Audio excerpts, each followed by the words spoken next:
Halo semuanya, kali ini saya akan membahas hukum Kirchhoff yang merupakan bab listrik dinamis materi fisika kelas 12. Video ini berisi penjelasan mengenai 4 tambah 1 cara penyelesaian rangkaian 2 loop, tapi tetap berdasarkan hukum Kirchhoff. Dapatkan soal dari video ini yang ada pada link bagian deskripsi. Channel saya ini mengkhususkan pada pelajaran fisika, jadi silahkan teman-teman untuk melihat video yang lainnya yang teman-teman perlukan sebagai sumber belajar. Mari kita mulai. Selamat bertemu bersama Pak Willy. Kali ini kita akan bahas mengenai 4+1 cara penyelesaian hukum Kirchhoff. Saya mulai dengan ringkasan terlebih dahulu ya. Jadi ringkasan ada beberapa yang akan kita lihat seperti berikut. Yang pertama adalah hukum Ohm. Hukum Ohm itu persamanya adalah V sama dengan R kali I ya. Kemudian hal berikutnya yang perlu kita tahu adalah hukum Kirchhoff 1, yaitu hukum kekekalan muatan, yaitu jumlah arus pada satu titik cabang yang masuk sama dengan yang keluar ya. Ini persamaannya. Berikutnya kita juga mengenal hukum Kirchhoff kedua, yaitu mengenai hukum kekekalan energi, yaitu yang persamanya adalah sigma IR sama dengan sigma E. Jadi hasil kali arus dengan hambatan sama dengan sigma GGL-nya. Jangan lupa GGL itu arahnya dari negatif ke positif ya, dari kutub negatif ke kutub positif seperti ini. Ini arah GGL. Nah, berikutnya cara menghitung beda potensial listrik antara dua titik pada rangkaian listrik adalah sebenarnya menggunakan hukum kekekalan energi sama seperti ini. Itu sigma VAB sama dengan sigma IR dikurangi sigma E. Ya, inilah beda potensial antara A dan B. Ini arus kali hambatan dikurangi dengan jumlah GGL-nya. Dan terakhir kita akan menggunakan cara menghitung gabungan baterai ini untuk baterai yang dirangkai paralel dan masing-masing punya hambatan. GGL-nya seperti ini ya. Jadi GGL ekivalen atau total itu adalah sigma EI per RI dibagi dengan sigma 1 per RI nya. Ini adalah GGL ekivalennya. Nah, bagaimana dengan hambatan ekivalennya? Ya, seperti menghitung hambatan paralel ya, seperti ini. 1 per R total sama dengan sigma 1 per RI. Baik, sekarang kita masuki cara yang ketiga yang disebut sebagai analisis simpul ya. Jadi soalnya masih sama seperti ini. Langkah-langkahnya sebenarnya kita menggunakan variabel beda potensial ya, V-nya dibandingkan arus. Jadi kita bisa milih variabel dalam persamaan hukum Kirchhoff. Itu boleh arus atau tegangan. Nah, kali ini dalam analisis simpul sebenarnya menggunakan variabel tegangan. Jadi untuk kasus ini sebenarnya yang jadi variabel itu hanya VAB aja sebenarnya. Karena titiknya hanya 2 ya. Itu cirinya kalau kita gunakan ini lebih cepat caranya. Mari kita perhatikan. Pertama gambarkan GGL dulu ya.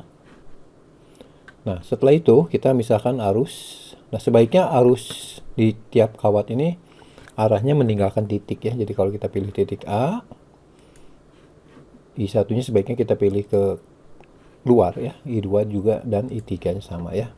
Untuk memudahkan aja tanda positif negatifnya. Bagaimana seperti itu? Mari kita lihat ya.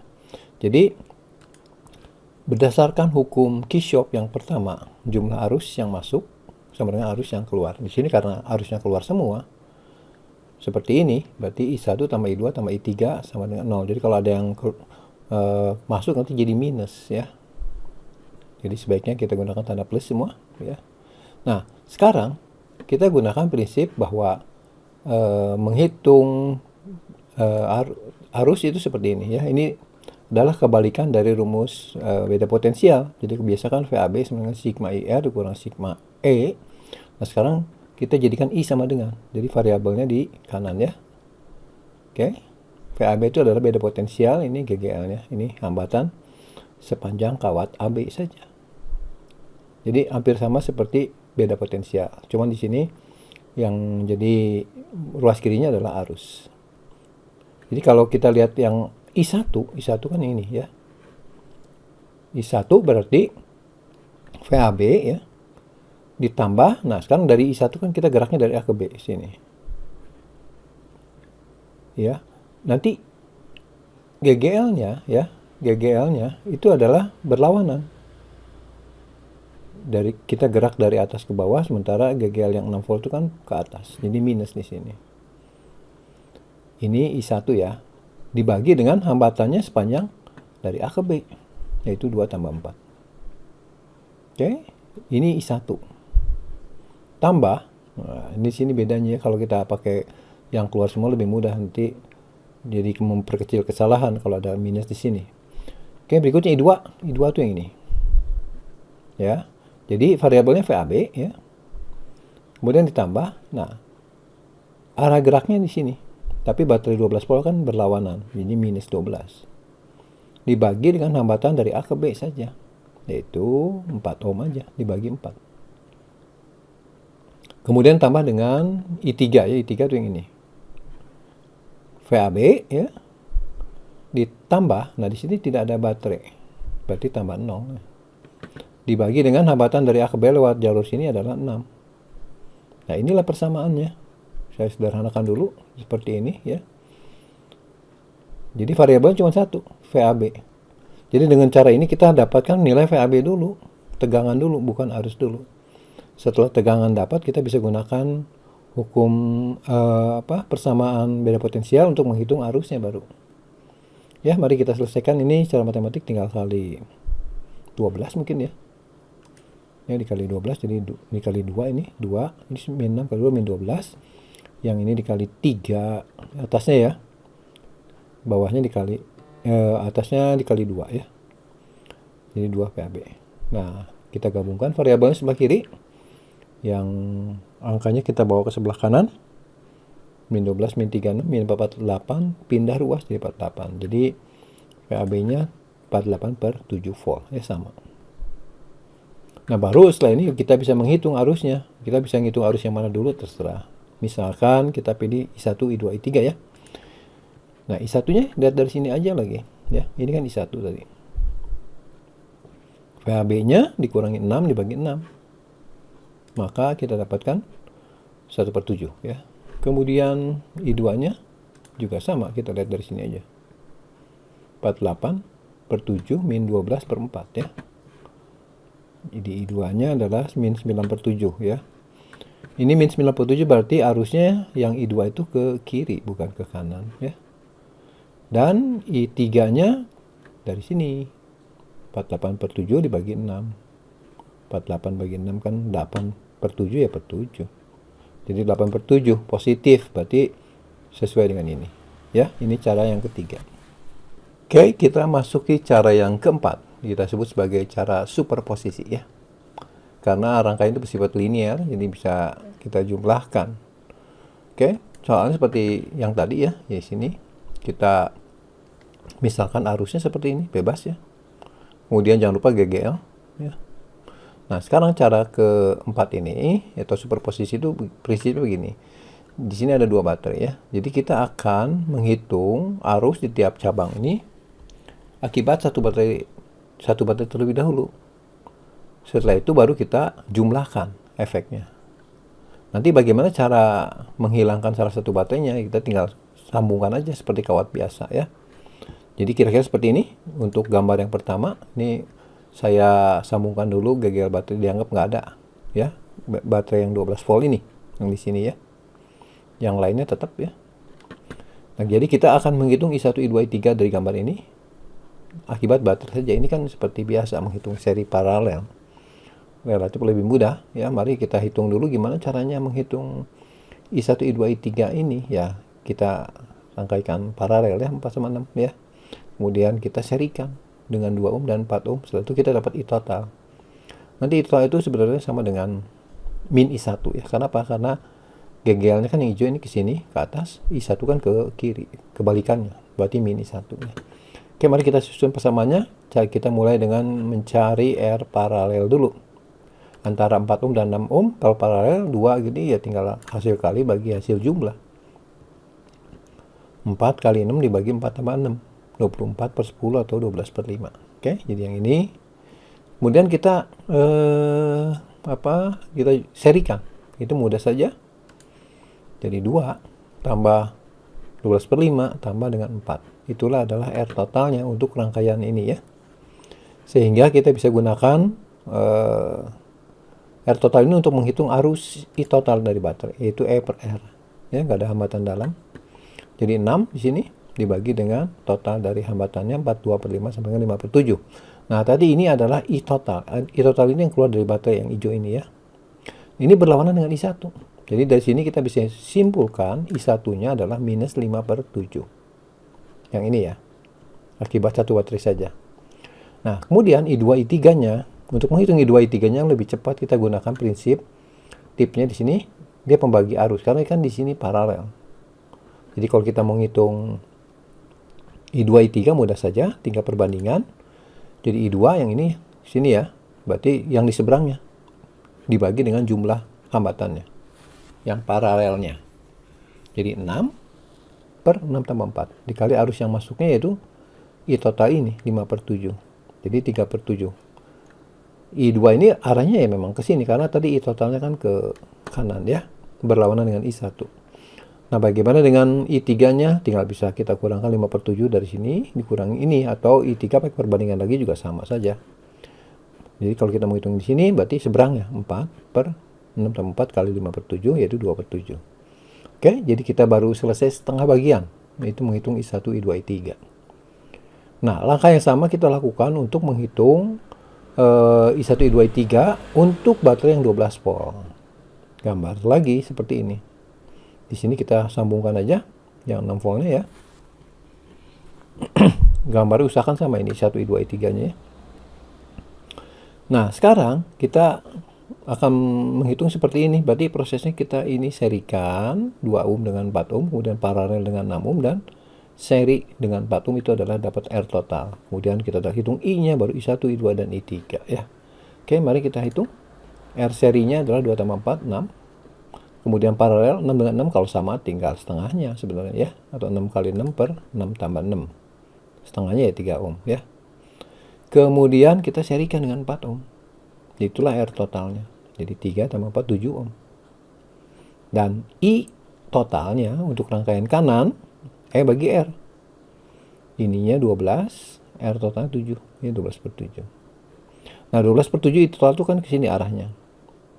Jadi berlawanan dengan I2. Jadi kita tahu I2 dulu di sini ya, minus 12 per 7. Kenapa? Karena arahnya berlawanan ya. Nah, di sini terbagi lagi, tapi ini kebetulan angkanya sama. Jadi tentu saja nanti ngebagi 2 sama besar karena R-nya sama. Jadi I1-nya setengahnya, I3-nya setengahnya, yaitu 6 per 7 dan 6 per 7 ya. Atau mau pakai perbandingan juga boleh, sama saja ya. Nah, sekarang kita sudah dapat kedua rangkaian ini. Baru kita simpulkan untuk rangkaian yang aslinya. Jadi I1 itu adalah jumlahnya tinggal. Jadi I1 itu di sini min 5 per 7, di sini min 6 per 7 ya. Jadi jumlahnya berarti 1 per 7. Berarti 1 per 7 ampere ya. Arahnya sesuai dengan ini ya. Kemudian bagaimana dengan I2-nya? Sama. I2-nya juga sama. Tinggal kita jumlahkan. I2 dari sini 3 per 7, dari sini min 12 per 7, jadi min 9 per 7. Jadi berlawanan ya dengan ini. Jadi ke kiri ya. Dan kemudian kita hitung I3. I3 juga sama, I3 di sini 2 per 7. Yang ini 6 per 7, berarti 8 per 7. Ya, positif searah dengan I3 ini. I1, I2, I3 sudah dapat. Tinggal kita ngitung VAB ya. VAB gunakan sigma IR dikurangi dengan sigma E saja ya. Kita pilih yang jalurnya yang terpendek saja, yang mudah ya. Sigma IR kurang sigma E. Maka kita dapatkan I-nya 8 per 7 dari I3 ya. Dari sini. Dikali hambatannya 6. Maka kita dapatkan 48 per 7. Inilah beda potensial antara A dan B ya. Sekarang kita masuk ke cara yang terakhir ya. Ini cara ekstra 4+1 ya, yaitu cara gabungan baterai ya. Perhatikan rangkaian dua loop ini seperti tadi. Ini saya sudah gambarkan pemisahan arah arusnya ya. Ini arah GGL-nya jangan lupa. Nah, idenya kita akan sebenarnya menggabungkan baterai ini ya dengan baterai ini menjadi satu baterai tunggal, dan nanti hambatan 6 ohm ini akan menjadi hambatan luarnya. Nanti yang 4 ohm itu jadi hambatan dalam ya. Begitu juga dengan 2 ohm, 4 ohm ya. Jadi persamaan GGL-nya nanti berubah jadi seperti ini ya. Jadi rangkaian penyederhanaannya nanti akan terdiri dari satu baterai dan satu hambatan dalam dengan hambatan luar. Di sini karena yang digabungkan dengan baterainya adalah kawat ini dan kawat ini, maka nanti I3 ini akan sama dengan arus yang keluar dari baterai ini. Ya, untuk nyari yang lainnya kalau sudah dapat I3 itu jadi lebih mudah. Kita perlu menghitung GGL ekivalen dan hambatan dalam ekivalen. Nah, bagaimana caranya? Persamaannya adalah ini. Saya sudah berikan di depan ya rangkumannya. Jadi kita misalkan arah arus seperti ini tentu saja karena ini GGL-nya mengarah ke sini ya.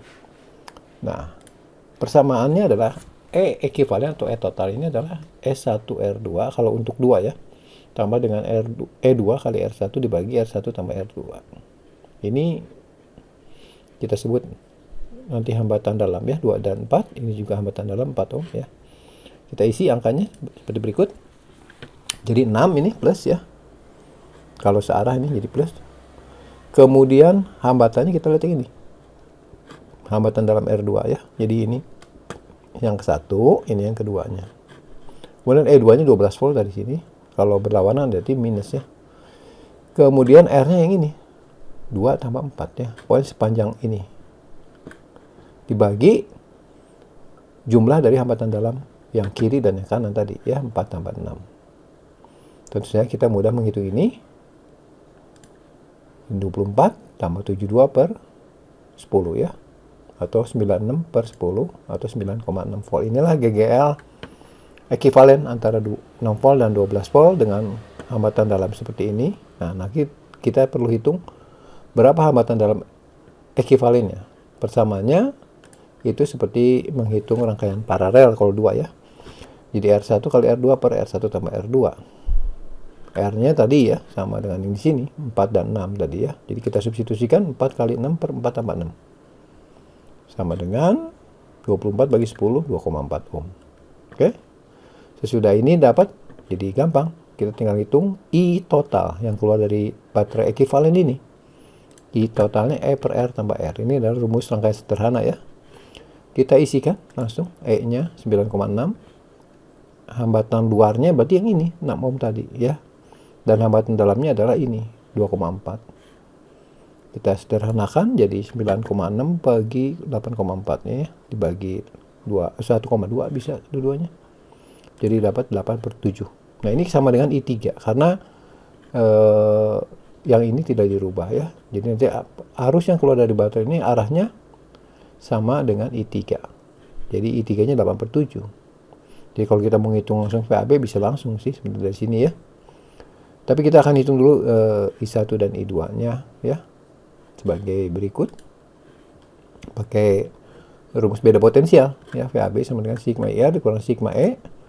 Jadi VAB-nya dulu kita hitung ya. 8 per 7 dari sini kali 6 lewat jalur ini ya. Yang tengah. Nah, bagaimana untuk I1 I2-nya? Ya, kita gunakan rumus tegangan beda potensial dengan mengisi VAB-nya sudah tahu 48 per 7. Nanti I-nya kita sesuaikan dengan jalur yang kita mau hitung dulu. Misalkan kita mau hitung I1 berarti dari sini ke sini ya. Berarti nanti I-nya kita isi I1, R-nya yang dilewatinya. Jadi 48 per 7, I1 ke sini ya. Dikali R-nya yang dilewati antara A sama B lewat jalur kiri ini adalah 2 tambah 4. Dikurang, kemudian kita isi, lihat GGL baterainya kan berlawanan. Jadi diisi minus 6. Diselesaikan. Ini 6 pindah ke kiri jadi min 6 dalam pecahan 42 per 7 ya. Jadi 48 kurangi 42 itu 6. Jadi I1-nya 1 per 7 positif, artinya sesuai dengan yang ini. Nah, bagaimana dengan I3? Prinsipnya sama. Atau bisa juga kita gunakan hukum Kirchhoff yang pertama ya. Jadi I2-nya adalah tinggal lihat gambar ini ya. Ini kan yang keluar ya.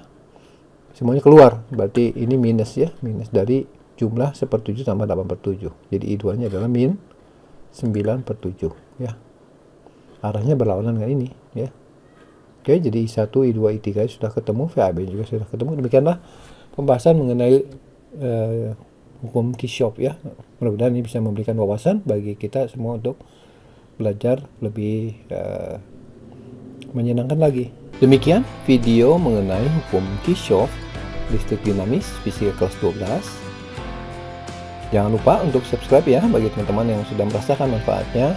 Silakan juga untuk komen yang positif dan mungkin ada pertanyaan dan bisa membangun untuk pengembangan channel ini. Baik, sampai di sini. Terus semangat belajar, jangan cepat menyerah. Terima kasih.